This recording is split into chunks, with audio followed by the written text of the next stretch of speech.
بسم اللہ الرحمن الرحیم.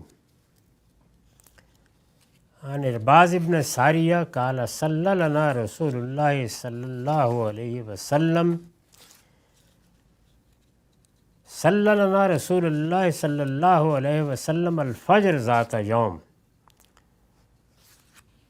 ثم اقبل علینا فوعظنا موعظۃ بلیغہ ظرفت لها الأعین ووجلت منها القلوب قلنا او قالوا یا رسول اللہ کأن هذه موعظۃ مودع فأوصنا قال قد ترکتکم علی البیضاء لیلها كنهارها لا یزیغ عنها بعدی الا هالک اوصیکم بتقوی اللہ والسمع والطاعة لمن واللہ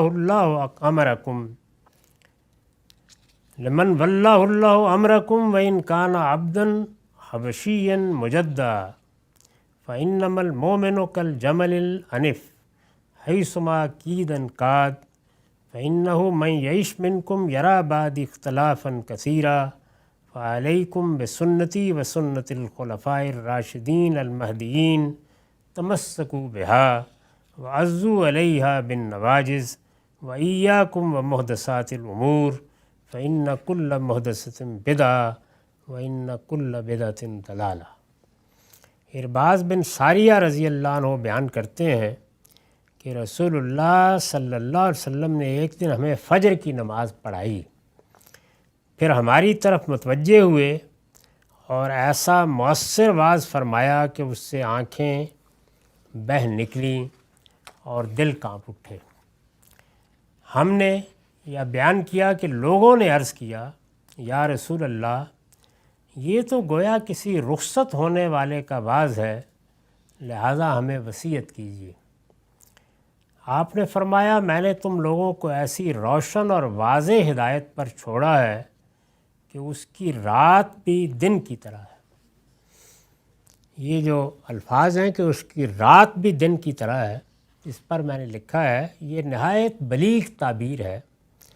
مطلب یہ ہے کہ اس کی جو چیزیں مجمل ہیں یا لوگوں کے اجتہاد پر چھوڑ دی گئی ہیں. بعض موقعوں پر دین میں ایک چیز کی بڑی تفصیل ہو جاتی ہے، بعض چیزیں بالاجمال کہی جاتی ہیں. اس سے مقصود یہی ہوتا ہے کہ عاقل انسان مخاطب ہیں وہ خود اس کی تفصیل کر لیں گے، یا لوگوں کے اجتہاد پر چھوڑ دی ہیں. یعنی ایک اصول بیان کر دیا ہے، ایک قاعدہ بیان کر دیا ہے، اس قاعدہ کا اطلاق لوگ کرتے رہیں گے، وہ ان کے اجتہاد پر ہے. تو یہ بھی مبہم نہیں ہے، یعنی بالکل واضح طریقے پر اس کے قاعدے ضابطے خود قرآن نے واضح کر دیے.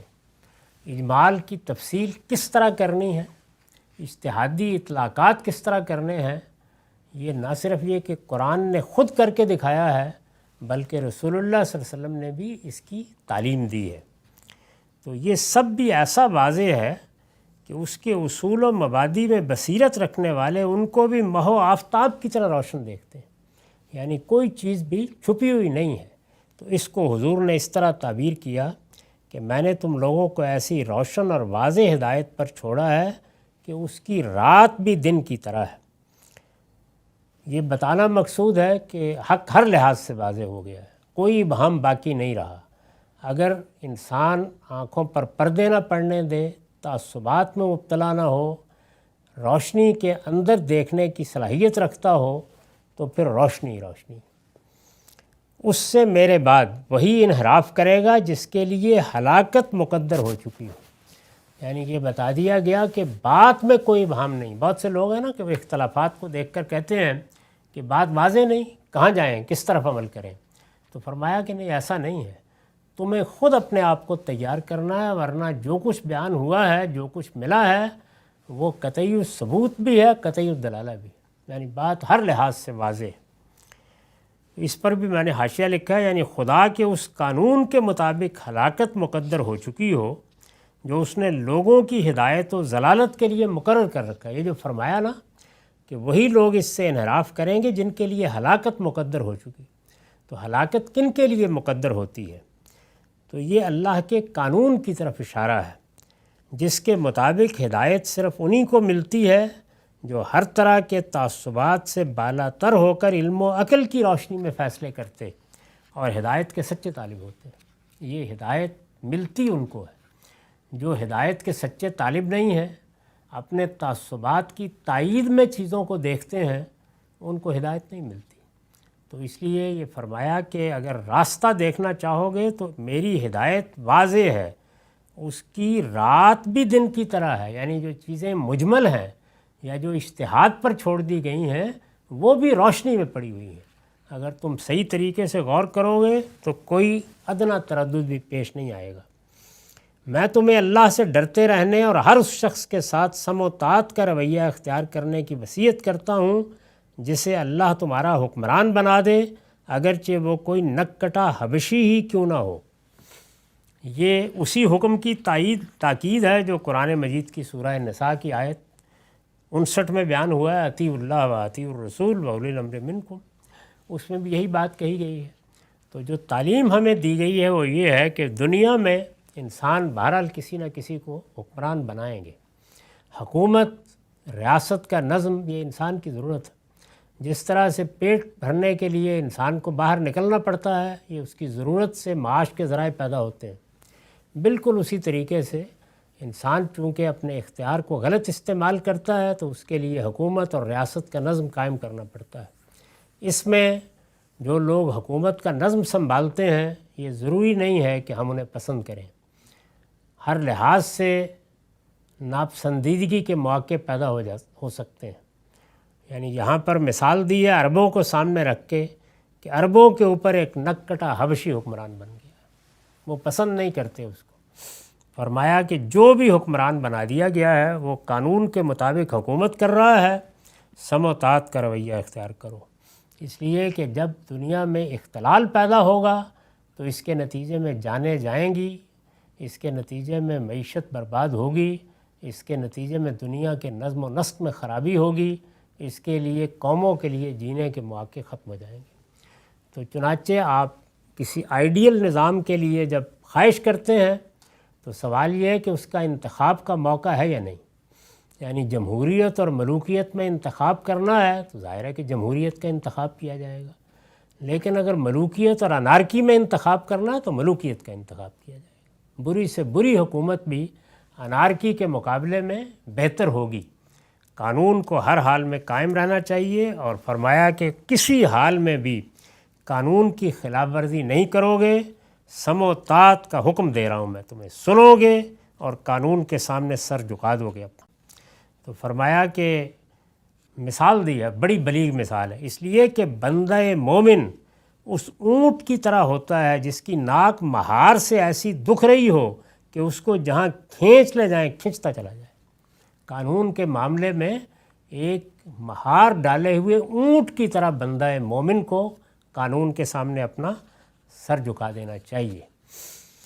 اس پر حاشیہ ہے، بندہ مومن کے لیے یہ مہار، یہ جو ڈالی ہوئی ہے قانون کی ہماری ناک میں، خدا کا حکم اور اس کے پیغمبر کی یہ نصیحت ہے کہ اپنے حکمرانوں کے ساتھ یا قانون کے ساتھ کہیے موجودہ زمانے میں سم و طاعت کا رویہ اختیار کرو، چاہے تم تنگی میں ہو یا آسانی میں۔ حضور کا ارشاد ہے، چاہے تم تنگی میں ہو یا آسانی میں، اور چاہے یہ رضا و رغبت کے ساتھ ہو یا بے دلی کے ساتھ، اور اس کے باوجود کہ تم پر کسی کو ناحق ترجیح دی جائے۔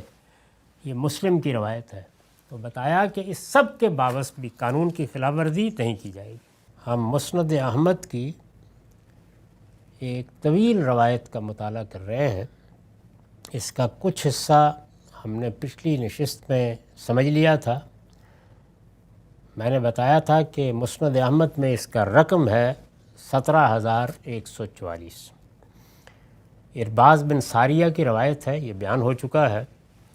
انہوں نے اس سے پیچھے یہ بتایا تھا کہ رسول اللہ صلی اللہ علیہ وسلم نے فجر کی نماز ایک دن پڑھائی، پھر ہماری طرف رخ فرمایا اور ایک بڑا ہی مؤثر باز کیا۔ حضور کبھی کبھی اس طرح کی نصیحت فرماتے تھے تو یہ کہتے ہیں کہ وہ ایسا بلیغ موعظہ تھا، ایسا مؤثر واعظ تھا کہ اس سے ہمارے دل کانپنے لگے اور ہماری آنکھیں بہہ نکلیں۔ تو ہمیں خیال ہوا کہ اس اسلوب میں اگر واعظ کیا گیا ہے تو حضور رخصت ہونے والے تو نہیں ہیں، تو درخواست کی کہ ہمیں کچھ وصیت فرمائیں۔ اس موقع پر آپ نے فرمایا کہ اب مزید کسی وصیت کی ضرورت نہیں ہے، میں نے جو دین تمہارے لیے چھوڑا ہے یہ بالکل واضح ہے۔ یہ جو رسالت مآب صلی اللہ علیہ وسلم نے تعریف فرمائی ہے کہ میں نے جس دین پر تمہیں چھوڑا ہے اس کی تاریکی بھی روشنی ہے۔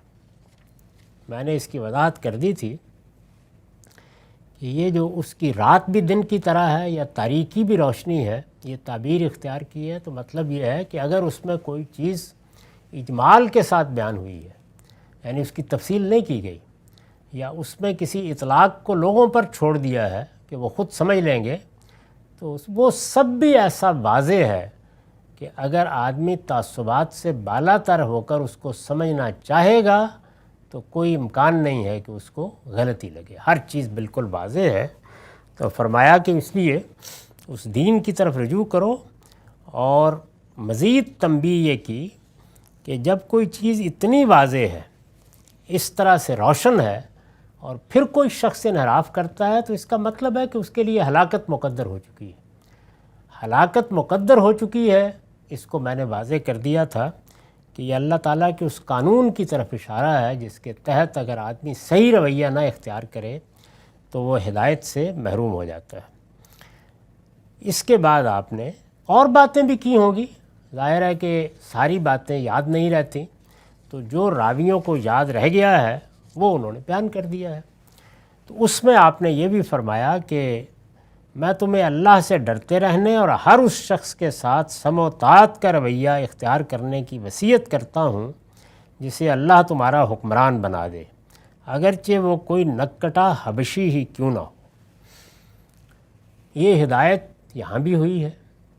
اگر آپ دیکھیں تو میں نے اپنی کتاب میزان کے مضمون قانون سیاست کے شروع میں وہ روایتیں نقل کی ہیں جن میں یہی ہدایت اور الفاظ میں بیان ہوئی ہے اور بڑی تاکید سے بیان ہوئی ہے۔ اس سب میں کیا بات بتائی گئی ہے؟ یہ بتایا گیا ہے کہ اس دنیا میں انسان کی جس طرح کچھ ضرورتیں اس کے شکم سے متعلق ہیں، کچھ ضرورتیں اس کی جنسی جبلت سے متعلق ہیں، اور یہ چیزیں معیشت اور معاشرت کے بہت سے ابواب اس کے لیے کھولتی ہیں، اسی طرح سے نظم ریاست اس کے وجود کے بقا کی ضمانت بنتا ہے۔ دنیا میں انسان کو چونکہ ارادہ و اختیار دیا گیا ہے اور اس کا غلط استعمال کرتا ہے تو اس لیے دنیا میں فساد پیدا ہو جاتا ہے۔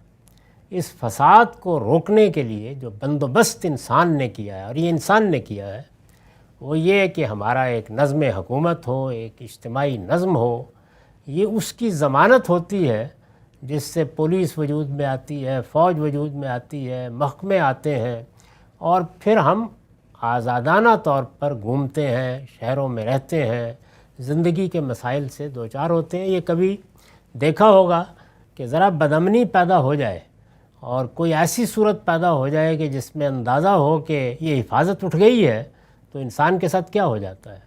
اور جن معاشروں میں اس طرح کا نظم وجود میں نہیں آیا ہوتا، قبائلی معاشروں میں، وہاں کس طرح گھر کلوں کی طرح بنانے پڑتے ہیں اور خود پھر ہر چیز کی حفاظت کرنی پڑتی ہے۔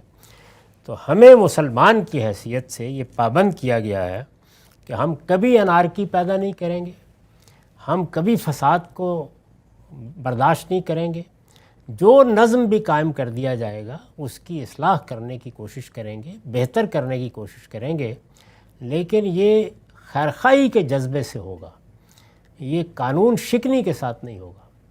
قانون شکنی اپنی ذات میں ایک بڑا گناہ ہے۔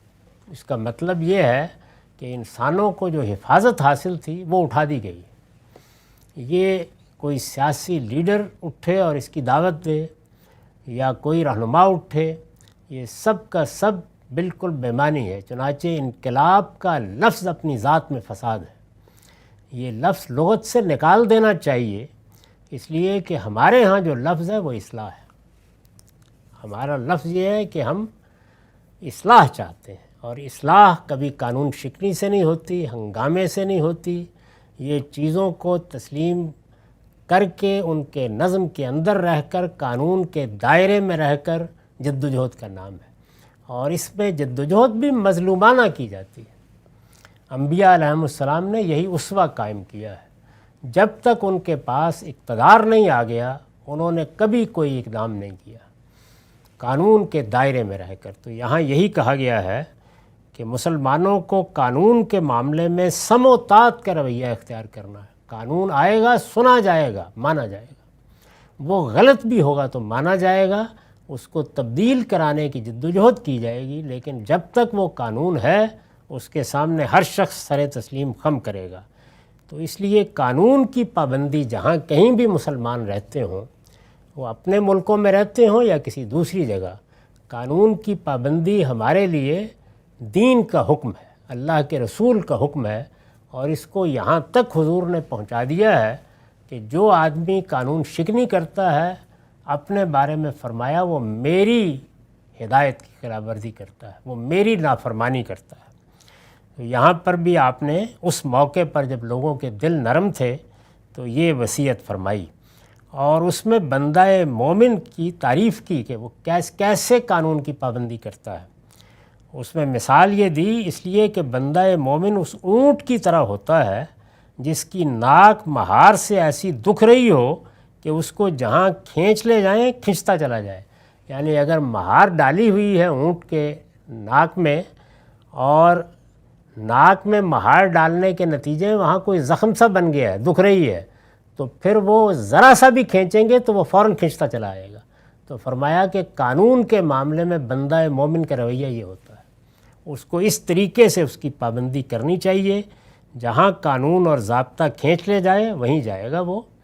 اس نے جو جد و جہد کرنی ہے، جو اعتراض کرنا ہے، جو اختلاف کرنا ہے اس دائرے میں رہ کر کرے گا۔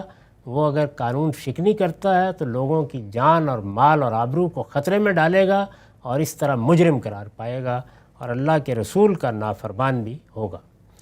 اس کے بعد یہ فرمایا کہ تم میرے بعد اب کیا صورت دیکھو گے، اس میں کن چیزوں کو ملحوظ رکھو گے، میرے خلفائے راشدین تمہیں کیا ہدایت دیں گے۔ یہ اس کے بعد اس روایت میں کہا ہے۔ روایت کے آخر میں رسالت مآب صلی اللہ علیہ وسلم نے بعض مزید چیزوں کی طرف توجہ دلائی ہے۔ اس میں جو آخری بات کہی گئی تھی اور جس میں نے یہ عرض کیا تھا کہ بہت قابل توجہ چیزیں ہیں، وہ یہ کہ جو نظم بھی دنیا میں ریاست کا قائم ہوتا ہے یہ پیدا تو انسان کی ضرورت سے ہوا ہے، یعنی کوئی الہی حکم نہیں ہے، انسان اس کے بغیر بھی زندگی بسر کرتے رہے ہیں جنگلوں میں، قبائل میں، یہ ان کی مرضی ہے، لیکن جس وقت وہ تمدنی زندگی اختیار کرتے ہیں تو ریاست یا نظم ریاست کی ضرورت پیدا ہو جاتی ہے۔ ضرورت بالکل ایسے ہی جیسے کہ پیٹ لگا ہوا ہے تو معاشی جدوجہد کی ضرورت پیدا ہو جاتی ہے، یعنی اس کے لیے کسی خدائی حکم کی ضرورت نہیں ہے، ہر شخص کو یہ ضرورت لاحق ہوتی ہے، وہ اپنے لیے روٹی کا سامان کرنا چاہتا ہے، اپنی ضروریات کو پورا کرنا چاہتا ہے، تو بہرحال کس کا دل نہیں چاہتا کہ اطمینان سے بیٹھ کر چائے کا کپ پیے اور سوئے یا کچھ پڑھے لکھے آرام کرے، نکلتا ہے باہر، جدوجہد کرتا ہے، سفر کرتا ہے، دوسری جگہوں پر جاتا ہے، یہ ساری مشقت اس لیے اٹھائی جاتی ہے کہ اسے اپنی ضروریات پوری کرنی ہوتی ہے۔ بالکل اسی طرح سے انسان کو ارادہ و اختیار دیا گیا ہے، اس کا سوء استعمال ہوتا ہے، اس سے جرائم وجود میں آ جاتے ہیں۔ اس سب کو روکنے کے لیے اور اجتماعی زندگی کے مسائل کو حل کرنے کے لیے لوگوں نے ریاست کا نظم پیدا کیا ہے، یہ انسانی ضرورتوں سے پیدا ہوا ہے، لیکن یہ جب پیدا ہو جاتا ہے تو جس چیز کو ہدف بناتا ہے وہ کیا ہے؟ فساد، اختلال، اس کی بنیادی ذمہ داری یہی ہے۔ یعنی باقی جتنی چیزیں ہیں ان میں سے بہت استحباب کی چیزیں ہیں، یعنی کریں ٹھیک ہے، نہ کریں تب بھی فرق نہیں پڑتا، لیکن امن قائم کرنا، لوگوں کو جرم سے باز رکھنا، لوگوں کو بدامنی سے محفوظ رکھنا، اختلال سے محفوظ رکھنا، سوسائٹی میں نظم قائم رہے اور لوگ اپنے اپنے طریقے پر آزادانہ جدوجہد کر سکیں۔ حکومت یا ریاست اس لیے وجود میں آئی، یہ اس کا بنیادی مقصد ہے۔ یعنی اس کو پورا کرنے کے بعد وہ 10 چیزیں اور کرے، لیکن اگر یہ نہیں کر پا رہی تو پھر وہ کوئی ریاست نہیں ہے، یعنی اس کی ضرورت ہی ختم ہو جاتی ہے، اس کی بنیاد ہی اس پر رکھی گئی ہے۔ اس کے بعد جب یہ انسان یہ ضرورت پوری کرتا ہے تو جیسے وہ معاش کی جدوجہد کے لیے نکلتا ہے تو پھر اللہ کا دین بتاتا ہے کہ اس میں کن اخلاقی اصولوں کا خیال رکھنا ہے۔ اسی طرح ریاست اور خلافت جو بھی کہیے وہ پیدا تو اللہ تعالیٰ نے جو انسان کے اندر ضروریات رکھی ہیں ان سے ہے، پیدا ہوئی ہے، لیکن جب وہ وجود پذیر ہو جاتی ہے تو پھر اسلام کا حکم یہ ہے کہ اس میں میں آپ اگر ہم دین کے ماننے والے ہیں تو کوئی اختلال پیدا نہ کریں۔ اس لیے انقلاب کا لفظ ہی اسلام کے لغت کے لیے، انبیاء کی ہدایت کے لیے ایک اجنبی لفظ ہے، اس کا کوئی تصور نہیں ہے، کوئی اختلال، کوئی قانون شکنی نہیں ہونی چاہیے۔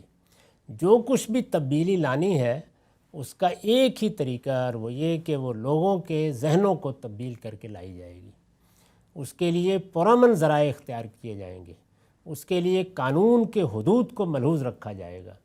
نظم میں اختلال پیدا کرنا یا لوگوں کے جان و مال کو خطرے میں ڈالنا، ان کے راستے بند کرنا، ان کے لیے تکلیف کا باعث بننا، ان کے لیے آزار کا باعث بننا، یہ چیز ناقابل قبول ہے ہمارے دین میں۔ تو اس لیے رسول اللہ صلی اللہ علیہ وسلم نے پابند کر دیا ہے ہم مسلمانوں کو، اور اس میں یہ مثال دی ہے کہ بندہ مومن کو حکومت اور قانون کے معاملے میں اس اونٹ کی طرح ہونا چاہیے جس کی ناک دکھ رہی ہے اور اس پہ مہر ڈالی گئی ہے، یعنی وہ ادنا درجے میں بھی کسی خلاف ورزی یا سرکشی کا تصور نہیں کرتا، بلکہ جس طرف کھینچا جائے جاتا ہے، جس طرف کھینچا جائے یعنی قانون کی پابندی میں، قاعدے کی پابندی میں۔ اور اس میں پھر بعض دوسری جگہوں پر یہ فرمایا کہ چاہے تم تنگی میں ہو، آسانی میں ہو، رغبت کے ساتھ یہ کرو، رضا کے ساتھ کرو، بے دلی کے ساتھ کرو، تمہارے حقوق نہ دیے جائیں، قانون شکنی نہیں کرو گے، یہ پابند ہو تم اس بات کے، کیونکہ انسانی جانیں تمہاری ان سب چیزوں سے بالا تر ہیں، ان کو خطرے میں نہیں ڈالا جا سکتا۔ تو جو کچھ کرنا ہے وہ پرامن ذرائع سے ہوگا۔ اسی لیے جب دنیا نے یہ طریقہ ایجاد کر لیا کہ سیاسی نزاعات کا فیصلہ پرامن طریقے سے ہو جائے گا، یعنی یہ جمہوریت کیا ہے، یہ کچھ بھی نہیں ہے، لوگ اس میں بے معنی بحثیں کرتے ہیں کہ لوگوں کو اقتدار منتقل ہو گیا ہے، یہ لوگوں کی حکومت ہے، کچھ بھی نہیں۔ اللہ تعالیٰ اس دنیا کے اندر نظم حکومت کو چلانے کے لیے جو لیڈرشپ پیدا کرتا ہے، ظاہر ہے اس میں نزاع ہوگی، میں ذمہ داری سنبھالوں گا یا آپ، اس نزاع کا فیصلہ پہلے پانی پت کے میدان میں ہوتا تھا، اب اس کو ہم پرامن طریقے سے کر لیتے ہیں۔ تو اصلاً یہ اس قانون پر قائم ہے۔ تو پرامن طریقے سے فیصلے کے لیے جو ضابطہ اختیار کیا گیا ہے وہ اسی لیے بہت قابل قبول اور بہت پسندیدہ ہے کہ خود ہمارے دین کی تعلیم بھی یہی ہے کہ لوگوں کو کسی حال میں خطرے میں نہ ڈالا جائے۔ تو یہ تو وہ بات تھی جو اس سے پیچھے بیان ہو گئی، اس میں کچھ مزید وضاحت میں نے کر دی۔ اب حضور نے اسی موقع پر مزید کیا کہا، سو متنبع رہو، تم میں سے جو بھی میرے بعد زندہ رہے گا بڑے اختلافات دیکھے گا، یعنی اپنے بات کے بارے میں آپ نے فرمایا کہ میری شخصیت کی وجہ سے یہ چیز ایک ادنا درجے میں تمام بڑے لیڈر رہنما جو دنیا میں پیدا ہوتے ہیں ان سے بھی ہو جاتی ہے، یعنی وہ ایک طرح کی وحدت کا ذریعہ بن جاتے ہیں، لوگوں کو ان پہ اعتماد ہوتا ہے، چنانچہ پارٹیاں، جماعتیں، برادری، قومیں ایک بڑی لیڈرشپ کے تحت بالعموم افتراق میں مبتلا نہیں ہوتی۔ تو رسالت میں آپ صلی اللہ علیہ وسلم اللہ کا آخری پیغمبر، تو آپ کے زمانے میں تو آپ کی شخصیت نزاعات سے بالاتر کر دیتی تھی سوسائٹی کو، لیکن آپ نے فرمایا کہ میرے بعد اختلافات ہوں گے۔ میں نے لکھا چنانچہ یہی ہوا، اور یہ اختلافات نبی صلی اللہ علیہ وسلم کے دنیا سے رخصت ہوتے ہی سامنے آ گئے، یعنی جیسے ہی حضور دنیا سے رخصت ہوئے تو یہ معلوم ہے آپ کو کہ سقیفہ بنی ساعدہ میں قریش کے اور انصار کے مابین اختلاف ہوا، نمٹا لیا گیا، آسانی سے حل نکال لیا گیا، بڑے جمہوری طریقے سے نکالا گیا، لیکن ہوا۔ ان کی ابتدا یعنی ان اختلافات کی ابتدا اگرچہ سیاسی نوعیت کے بعض اختلافات سے ہوئی، مگر زیادہ عرصہ نہیں گزرا کہ انہوں نے مذہبی اختلافات کی صورت اختیار کر لی۔ یعنی اگر دیکھیں تو ہماری تاریخ میں یہ جو حضور نے فرمایا تھا کہ میرے بعد جلد اختلافات پیدا ہو جائیں گے، تو ابتدا مذہبی اختلافات سے نہیں ہوئی، ابتدا سیاسی اختلافات سے ہوئی، یعنی کچھ سیاسی فیصلے تھے کہ جن سے ایک گروہ کو دوسرے گروہ سے اختلاف ہوا، بڑے بڑے گروہوں میں اختلاف ہوا، تو سیاسی اختلافات نے آہستہ آہستہ مذہبی اختلافات کی صورت اختیار کر لی۔ یہ کیسے ہوتا ہے؟ ظاہر ہے کہ سیاسی اختلافات ہیں، مسلمانوں کے درمیان میں ہے، اب کسی نہ کسی کو اس کے ساتھ مذہب کا کچھ پیوند لگانے کی ضرورت پیش آ جائے گی۔ وہ پیوند کوئی حدیث سنا کے لگائے گا، کوئی فضائل کی روایت سنا کے لگائے گا، کوئی قرآن کی کوئی آیت پڑھ کے اس سے لگائے گا۔ تو یہ جیسے ہی یہ پیوند لگایا جاتا ہے تو پھر اس کے نتیجے میں مذہبی بحث یعنی سیاسی بحث مذہبی بحث میں تبدیل ہونا شروع ہو جاتی ہے۔ اگر آپ اپنی ابتدائی تاریخ پڑھیں تو بالکل ایسے ہی ہوا۔ چنانچہ سیاسی اختلافات مذہبی اختلافات کی صورت اختیار کر گئے اور ان سب فرقوں کی پیدائش کا باعث بن گئے جنہیں اب ہم شیعہ، سنی اور خوارج وغیرہ ناموں سے جانتے ہیں۔ یہ شیعہ، سنی اور خوارج جو بالکل ابتدا میں 3 بڑے گروہ بنے ہیں یا 3 بڑے فرقے کہہ لیں بنے ہیں، آپ دیکھیے ان کی ابتدا سیاسی اختلافات سے ہوئی، اور سیاسی اختلافات نے بتدریج مذہبی اختلافات کی صورت اختیار کی۔ یعنی سیاسی اختلاف پیدا ہوا سب سے پہلے خوارج کے ہاں، سب سے پہلا اختلاف انہوں نے کیا۔ اب ظاہر ہے کہ اس کی تاریخ سنانے کا یہ موقع نہیں ہے، میں نے اس پر بڑی تفصیلی گفتگو آسٹریلیا میں ایک ورکشاپ میں کی ہے، وہ آپ دیکھ سکتے ہیں کہ یہ فرقے کیسے پیدا ہوئے، ان کا بنیادی اختلاف کیا تھا، ان میں سیاسی اختلافات کی ابتدا کیسے ہوئی اور پھر اس کے بعد وہ مذہبی اختلافات میں کیسے بدلے۔ یعنی مسلمانوں کے ہاں جب سیاسی اختلاف پیدا ہوگا تو یا لیڈر آگے بڑھ کے کہیں مذہب کا پیوند لگا دیں گے یا پیروکار لگا دیں گے، اس کے بعد پھر وہ مذہبی اختلاف میں تبدیل ہوتا چلا جاتا ہے۔ تو یہ معاملہ ہوا، بہت سا حصہ زیر بحث آ گیا۔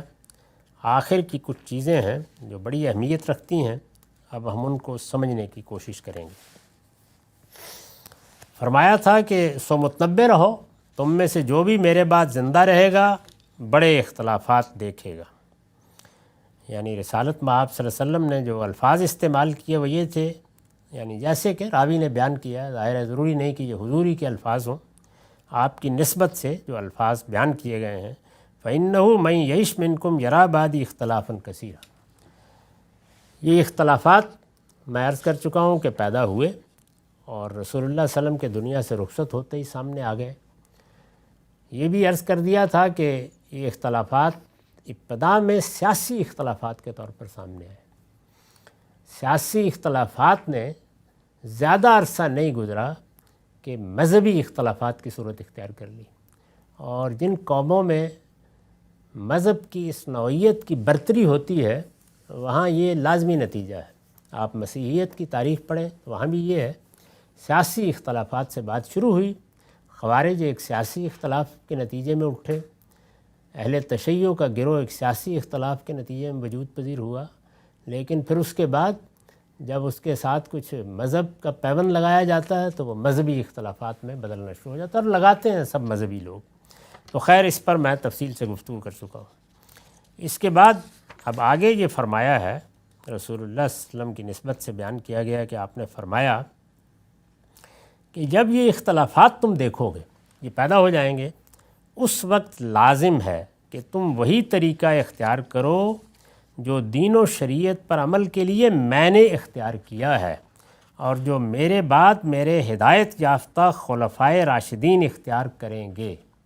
یعنی ان اختلافات میں ایک مسلمان اگر صحیح راستے پر قائم رہنا چاہتا ہے تو آپ نے فرمایا کہ میرا طریقہ اور میرے خلفائے راشدین کا طریقہ اختیار کرو۔ اس میں لفظ استعمال ہو گیا سنت کا، الفاظ ہیں فعلیکم بسنتی وسنت الخلفاء الراشدین المہدیین تمسکوا بہا وعضوا علیہا بالنواجذ۔ یعنی حضور نے فرمایا کہ تم وہی طریقہ اختیار کرو جو دین و شریعت پر عمل کے لیے میں نے اختیار کیا ہے اور جو میرے بعد ہدایت یافتہ خلفائے راشدین اختیار کریں گے، تم اس کو مضبوطی سے تھامنا اور دانتوں سے پکڑے رکھنا۔ یعنی یہ تعلیم فرمائی۔ تو اس میں ظاہر لفظ سنت آیا ہے، یہ یہاں اصطلاحی مفہوم میں نہیں ہے۔ یہ جو اصطلاحی مفہوم سنت کا ہمارے ہاں اختیار کر لیا گیا ہے، ہمارے علم نے اختیار کیا ہے، اور میں نے بھی اس کو اختیار کیے رکھا ہے۔ یہ اصطلاحی مفہوم میں رسول اللہ کے زمانے میں اس طرح استعمال نہیں ہوتا تھا، بلکہ عربی زبان کا ایک عام لفظ ہے، اس چیز کے لیے بھی استعمال ہوتا ہے جس کے لیے ہم اس کو اب ایک اصطلاح کے طور پر استعمال کرتے ہیں، اور جیسے یہ لفظ بولا جاتا ہے میرا طریقہ، میرا طرز عمل، اس کے لغوی معنی وہی ہیں، تو یہ اپنے لغوی مفہوم میں بھی استعمال ہوتا ہے۔ اس میں ایک بڑی غلطی یہ ہوتی ہے، خاص طور پر قرآن کو سمجھنے میں، حدیثوں کو سمجھنے میں، کہ جب ایک لفظ اصطلاح بن جاتا ہے تو لوگ خیال کرتے ہیں کہ وہ ہر جگہ اسی طرح استعمال ہوگا۔ لفظ رسول کو دیکھ لیجئے، قرآن مجید میں جبریل کے لیے رسول کریم کے الفاظ استعمال ہو گئے، ظاہر اصطلاحی مفہوم میں نہیں ہوئے۔ بنی اسرائیل کے تمام انبیاء کو رسل کے لفظ سے ادا کر دیا، یعنی فرستادے، اللہ کے بھیجے ہوئے، اصطلاحی مفہوم میں استعمال نہیں ہوا۔ ایسے ہی لفظ بدعت کو دیکھیے، وہ بہت سی روایتوں کے اندر نئی چیز کے لیے استعمال ہوا ہے، اصطلاحی مفہوم میں استعمال نہیں ہوا۔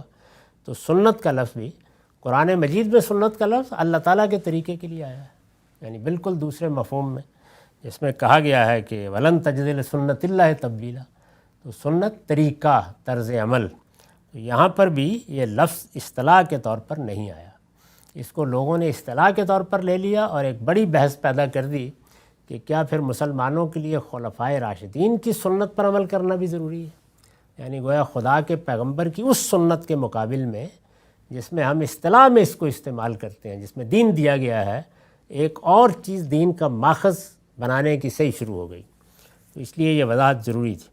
میں نے لکھا ہے اصل میں لفظ سنت آیا ہے، اور جس سیاق و سباق میں آیا ہے اس سے واضح ہے کہ یہ یہاں بطور اصطلاح نہیں بلکہ لغوی مفہوم میں استعمال ہوا ہے، یعنی طریقے اور طرز عمل کے معنی میں، یعنی وہ طریقہ اور طرز عمل جو برابر اختیار کیے رکھا جائے اس کو سنت کہتے ہیں۔ یہاں اس سے مراد، یعنی یہاں کیا مراد ہے اس سے؟ یہاں اس سے مراد وہ طرز عمل ہے جو رسول اللہ صلی اللہ علیہ وسلم نے اپنے حین حیات مسلمانوں کے اجتماعی معاملات سے متعلق دین و شریعت کی ہدایات پر عمل کے لیے اختیار فرمایا۔ یعنی یہاں زیر بحث مسئلہ یہ ہے، جب سیاق میں رکھ کے دیکھیں کہ لوگوں کے ہاں اختلافات ہوں گے، سیاسی اختلافات پیدا ہوں گے، ایک اختلال پیدا ہوگا، تو حضور کی ایک حیثیت تو یہ ہے کہ جس میں آپ نے اللہ کے پیغمبر کی حیثیت سے ہمیں دین دیا، دین کی کوئی شرح و وضاحت فرمائی۔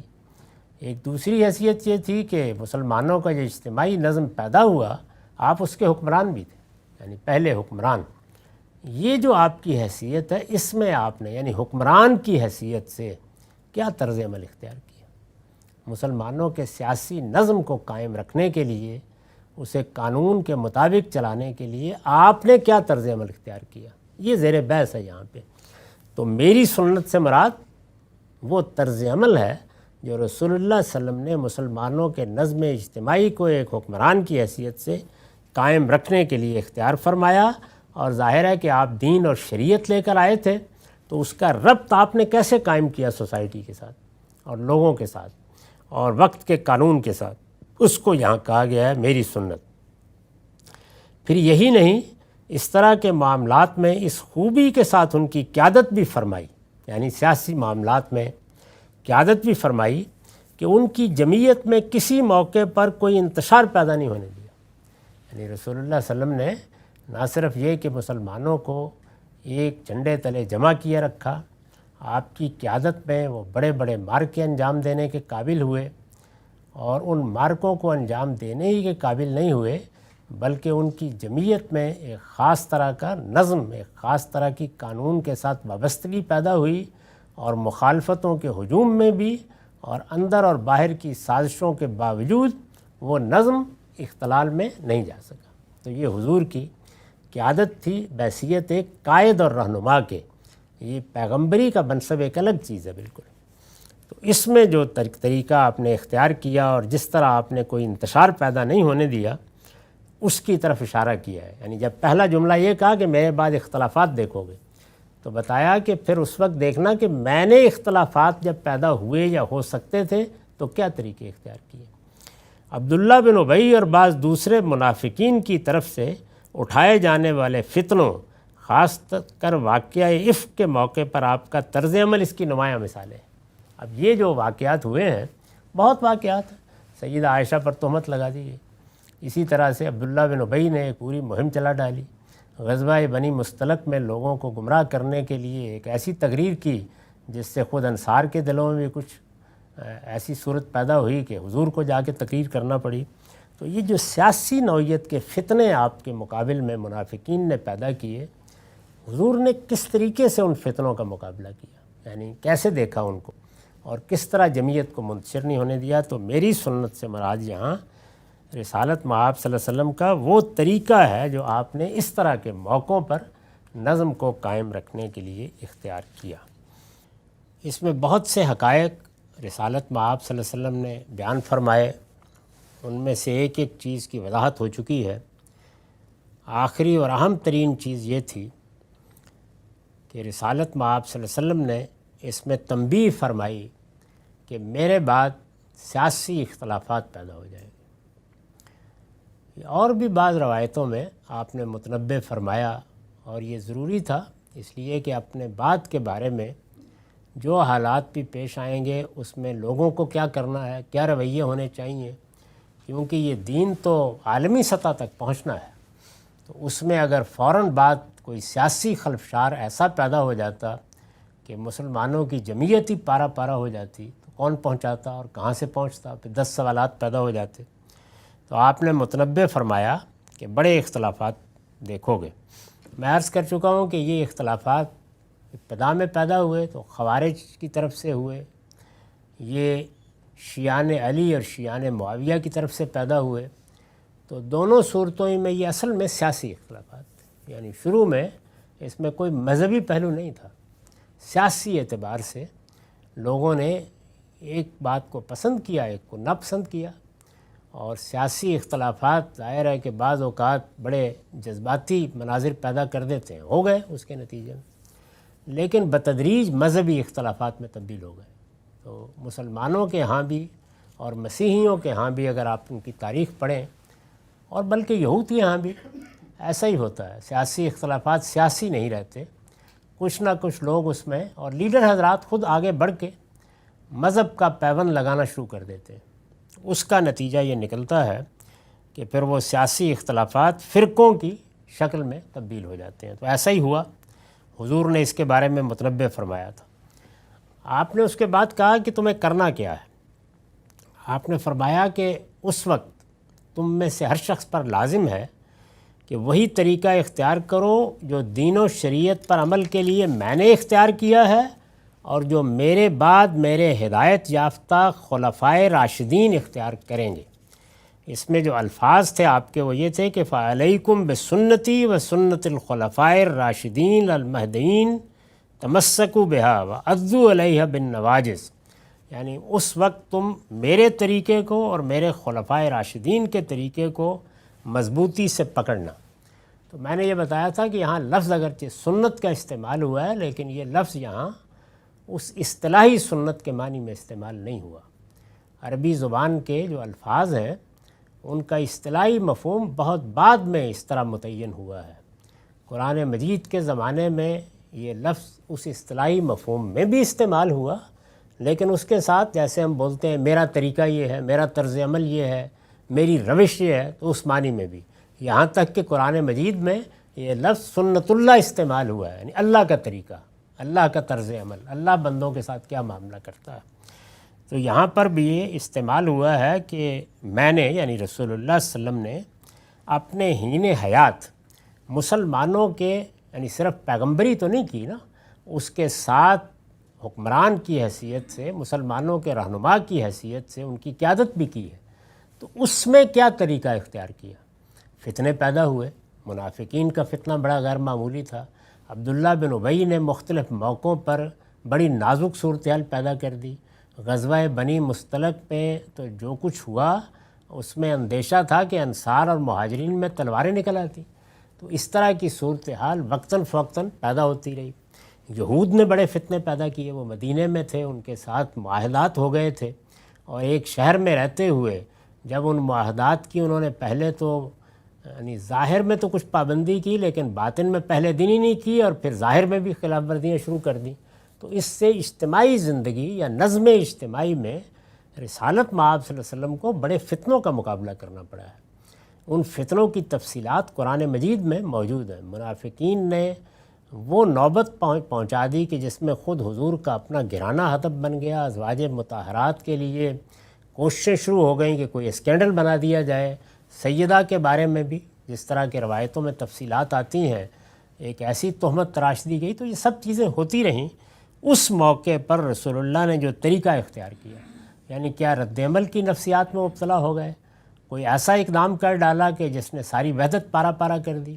یہ معلوم ہے کہ خود سیدہ کے بارے میں جب یہ تہمت کا معاملہ ہوا تو آپ نے کچھ بات کی کھڑے ہو کر مسجد میں توجہ دلانے کے لیے. تو اوس اور خزرج کے درمیان جس طرح کے کچھ بحث و مباحثے کی صورت پیدا ہو جاتی ہے وہ ہو گئی. یہ قبیلے تھے یعنی وہ لوگ اپنی قبائلی حمیت میں صورتحال کا بعض اوقات اندازہ نہیں کر پاتے تھے. تو یہ جو صورتحال پیدا ہوئی اس میں نے کیا رویہ اختیار کیا تو آپ نے فرمایا کہ اس کی پیروی کرنا. یعنی وہ رویہ کیا تھا؟ صبر، تحمل، معاملے کا جائزہ لینا، فوری اقدام سے گریز کرنا، جذباتی اقدامات کرنے سے بچنا، چیز کو اس کے نتائج اور عواقب کے لحاظ سے دیکھنا. کوئی فتنہ پیدا کرنا ہو تو لیڈرشپ یا قیادت کی ذرا سی غلطی آگ بھڑکا دیتی ہے. تو یہ فرمایا کہ میں نے کیا طریقہ اختیار کیا تھا. یعنی وہ موقع بھی آیا تھا کہ جب غزوہ بنی مستلق سے واپسی پر جب شدید گستاخی کی ہے اور شدید فتنہ برپا کیا عبداللہ بن ابی نے، وہ الفاظ نقل کیے ہیں قرآن مجید نے سورہ منافقون میں جو اس نے کہے تھے. ان کو پڑھنا مشکل ہے لیکن بہرحال حضور کو اس کے بیٹے نے آ کے کہا کہ اب میں اپنے باپ کی گردن مار دوں تو آپ نے فرمایا کہ نہیں، لوگ کیا کہیں گے کہ محمد اپنے ساتھیوں کو قتل کروا رہا ہے. تو اس لیے ہر موقع پر ایک صبر، تحمل اس سے کام لیا گیا. تو ایک یہ فرمایا کہ اس کا تم بھی خیال کرنا، کیونکہ جیسے ہی کسی معاملے میں خاص طور پر سیاسی معاملے میں آستین چڑھا کے میدان میں آؤ گے پھر جنگ ہی ہوگی، روکنا ممکن نہیں ہوتا. اور پھر اس کے بعد ظاہر ہے کہ آپ کو یہ خبر دی گئی ہوگی کہ آپ کے بعد ایسے لوگ آئیں گے کہ جو بالکل آپ کے طریقے پر سیاسی معاملات کو سنبھالیں گے. جیسے کہ ثقیفہ بنی ساعدہ میں جو فتنہ پیدا ہونے کا امکان ہوا اور وہ معمولی نہیں تھا. یعنی انصار کا شہر تھا، انصار نے لوگوں کو بلایا تھا، انصار نے دعوت دی تھی، انصار کی حمایت اور نصرت سے وہ عظیم کامیابی حاصل ہوئی تھی. یہ سب کچھ انہوں نے کیا تھا. تو اب کہا یہ جا رہا تھا کہ اقتدار انصار کو نہیں ملے گا، وہ اقلیت میں ہے. یہ صورتحال بڑے فتنے کا باعث بن سکتی تھی اور بنتی رہ گئی. ثقیفہ میں ابھی حضور کی تدفین بھی نہیں ہوئی تھی. تو اس موقع پر حضرت ابو بکر نے، حضرت عمر نے کیسے آگے بڑھ کر اس فتنے کو درست کرنے کی صحیح کی. تو یہ ظاہرہ آپ کو اعتماد تھا. تو آپ نے فرمایا کہ میرا طریقہ اور میرے بعد جو لوگ میرے جانشین ہوں گے ان کا طریقہ، یعنی وہ بھی تمہارے سامنے یہی روایت رکھیں گے. تو یہ آپ نے اس موقع پر گویا ارشاد فرمایا. اس پر میں نے لکھا ہے یعنی وہ لوگ اختیار کریں گے جو نظم اجتماعی کی اس ذمہ داری کو ادا کرنے میں میرے جانشین بنیں گے جو اس وقت میں نے اٹھا رکھی. یہاں خلفائے راشدین کا مطلب یہ ہے. اس سے ظاہر ہے کہ وہ جلیل القدر صحابہ کرام مراد ہوں گے جو آپ کے فوراً بعد اس ذمہ داری کو ادا کرنے کے لیے منتخب کیے گئے اور اجتماعی معاملات میں جن کا طرز عمل ٹھیک منہاج نبوت کے مطابق رہا. یعنی انہوں نے بھی ویسی ہی حکومت چلائی. چنانچہ خلفائے راشدین کی جو تعبیر اس روایت میں نبی صلی اللہ علیہ وسلم نے اختیار فرمائی ہے وہی اب ان کا تعارف ہے. یہ تعارف بن گیا ان کا اور یہ یہیں سے آئی ہے یہ ترکیب. اور ہر شخص جانتا ہے کہ مسلمانوں کی سیاسی تاریخ میں اس سے کون لوگ مراد لیے جاتے ہیں. ان کا طرز عمل یہ تھا کہ ان میں سے ہر ایک نے اپنے پیش رو کے ساتھ سم و طاعت کا رویہ اختیار کیا. بڑے لیڈر تھے، ایک منتخب ہو گیا دوسرے نے بغاوت نہیں کی. سم و طاعت کا رویہ اختیار کیا اور اپنے زمانہ حکومت میں دین کے محکمات کی شان کے ساتھ حفاظت کی کہ ادنا درجے میں بھی کوئی بدعت اس میں راہ نہیں پا سکی. یہ کام انہوں نے کیا.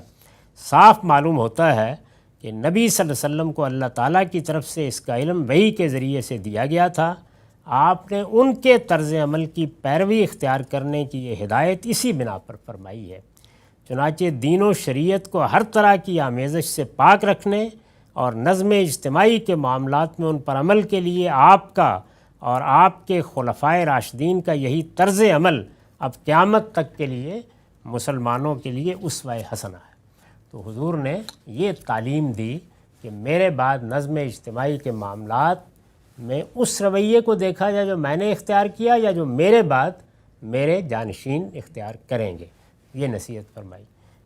ہم ایک طویل حدیث کا کئی نشستوں سے مطالعہ کر رہے ہیں، اس میں چونکہ بڑی اہم چیزیں بیان ہوئی ہیں اور ان چیزوں کو سمجھنے میں بھی بعض مغالطے رہے ہیں، اس وجہ سے تفصیل سے گفتگو کی ضرورت تھی۔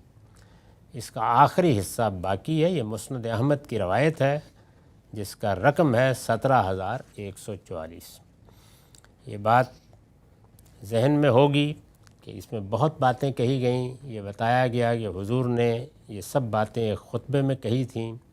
وہ خطبہ بالکل اس طرح دیا گیا تھا کہ وہ لوگوں کے دلوں میں اتر گیا، بڑی ہی بلیغ تقریر تھی، لوگ اس سے رونے لگ گئے، ان کے دلوں میں بھی بڑی نرمی پیدا ہوئی، ان کو خیال ہوا کہ یہ تو اس طرح کا خطبہ ہے کہ گویا حضور جانے والے ہیں، اور پھر انہوں نے کہا کہ ہمیں کچھ وصیت کیجئے، تو پھر آپ نے بڑی اہم باتیں اس موقع پر کہیں۔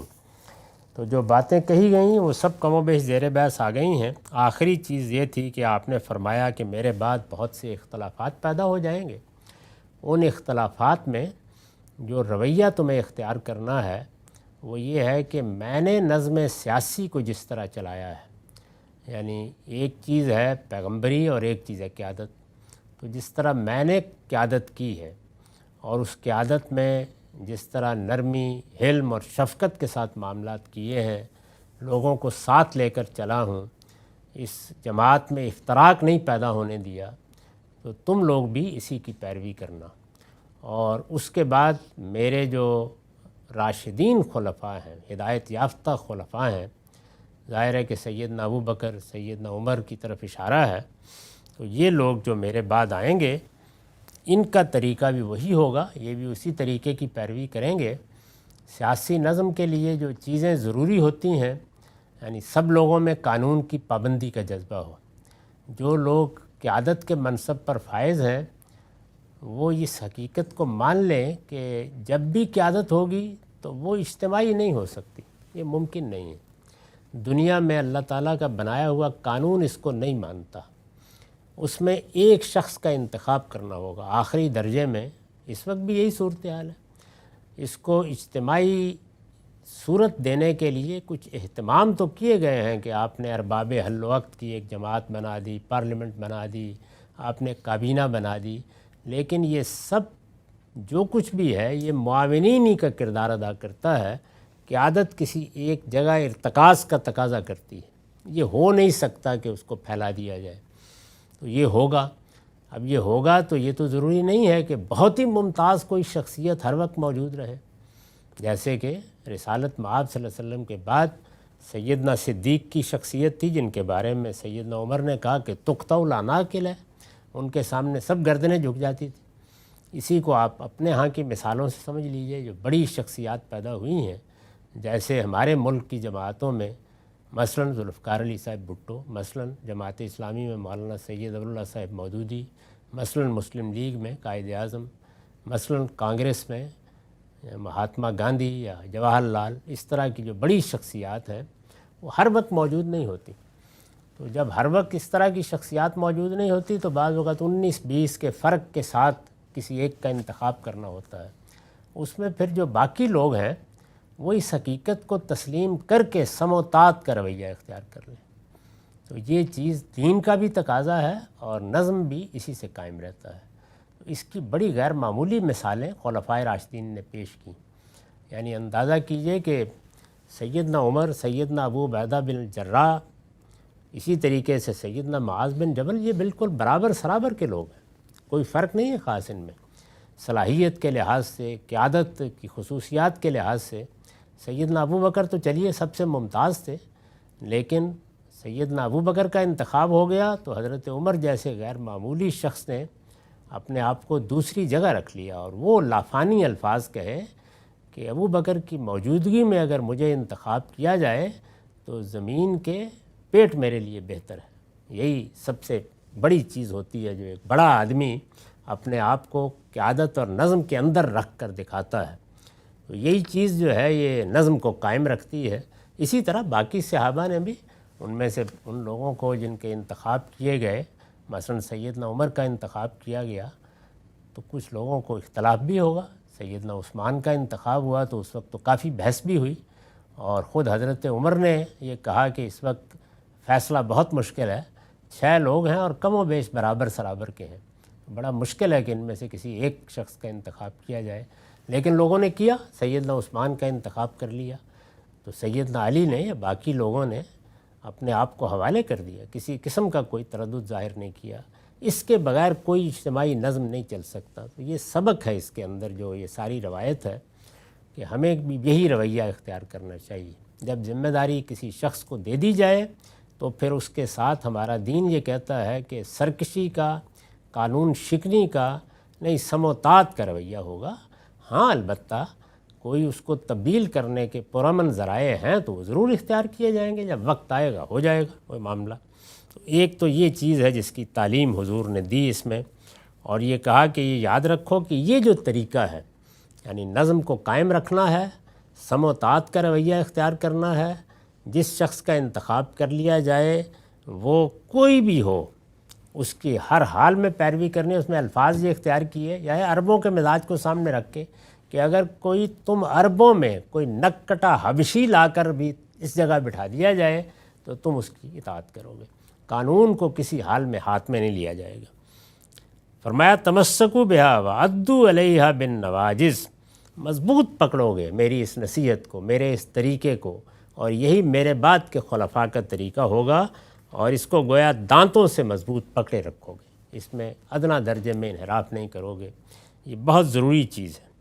یہ بتانے کے بعد اب آخر میں آپ نے فرمایا ایاکم ومحدثات الامور فإن کل محدثۃ بدعہ وإن کل بدعۃ ضلالہ، یاد رکھو دین میں جو نئی باتیں نکالی جائیں ان سے خبردار رہنا، اس لیے کہ اس طرح کی ہر نئی بات بدعت ہے اور ہر بدعت گمراہی ہے۔ اس پر میں نے لکھا ہے یعنی ایسی بات نکالی جائے جس کا کوئی ذکر قرآن و سنت میں نہ ہو یا ہو مگر اس صورت میں اور ان حدود و شرائط کے ساتھ نہ ہو جو بعد میں کوئی شخص اس سے متعلق کر دے، تو اس کو بدعت کہتے ہیں۔ بدعت کا مطلب یہ ہے کہ اللہ کے دین کو انسانوں کی دراندازیوں سے بالکل محفوظ رہنا چاہیے۔ اسی لیے 2 سب سے بڑے مذہبی جرائم ہیں، ایک شرک اور دوسرے بدعت۔ شرک یہ ہے کہ اللہ کے ساتھ بغیر کسی دلیل کے کسی کو ساجی ٹھہرا دیا جائے، تو یہ افتراء علی اللہ، اللہ پر جھوٹ باندھنا ہے، اس لیے ناقابل برداشت ہے۔ یہی بات ہے جو قرآن نے کہی ہے کہ یہ ایسا جرم ہے کہ اس کے مرتکبین اگر توبہ نہیں کریں گے، رجوع نہیں کریں گے، جانتے بوجھتے شرک کا ارتکاب کریں گے، اسی حال میں مریں گے تو قیامت میں معاف نہیں کیے جائیں گے۔ یہ بہت بڑا جرم ہے۔ دوسرا بڑا جرم بدعت ہے، یعنی اپنی طرف سے کوئی چیز دین میں داخل کرنا۔ یہ کیسے ہوتی ہے اس کو میں نے ان الفاظ میں ادا کیا ہے، یعنی دین میں کوئی ایسی بات آپ نے داخل کر دی کہ جب کہا گیا کہ یہ قرآن میں کہاں ہے، یہ سنت میں کہاں ہے، تو آپ کچھ نہ بتا سکیں، بس زیادہ سے زیادہ یہ کہیں کہ اچھی بات ہے نا، تو یہ چیز بدعت ہوگی۔ کسی کو حق نہیں ہے کہ اللہ کے دین میں دین کے نام پر ایک تنکے کے برابر بھی کسی چیز کا اضافہ کرے۔ دوسرے یہ کہ وہ چیز تو دین میں ہو، جیسے نماز ہے، جیسے دعا کرنا ہے، لیکن آپ ایسے حدود و شرائط اس کے ساتھ وابستہ کر دیں، کوئی اس کی جگہ مقرر کر دیں، کوئی اس کے لیے آداب مقرر کر دیں جو دین میں نہیں ہیں، دونوں چیزیں بدعت ہوں گی۔ تو اس سے حضور نے فرمایا کہ تم کو ہر حال میں بچنا ہے، ایاکم ومحدثات الامور، میرے دین میں کبھی کوئی نئی بات نکالنے کی جسارت نہ کرنا، فإن کل محدثۃ بدعہ، اس لیے کہ دین میں جو نئی بات نکالی جائے گی وہ ہر حال میں بدعت ہے، وإن کل بدعۃ ضلالہ، اور کوئی بدعت اچھی ہو بری ہو جو کچھ بھی ہے وہ سب گمراہی ہے، دین میں اس کو گوارا نہیں کیا جائے گا۔ تو ان الفاظ پر یہ روایت ختم ہوتی ہے۔ اس میں بڑی اہم باتیں کہی گئی ہیں، یہ ساری چیزیں ملحوظ رہیں تو ہم بہت سی خرابیوں سے بچے رہ سکتے ہیں۔ وآخر دعوانا الحمدللہ رب العالمین۔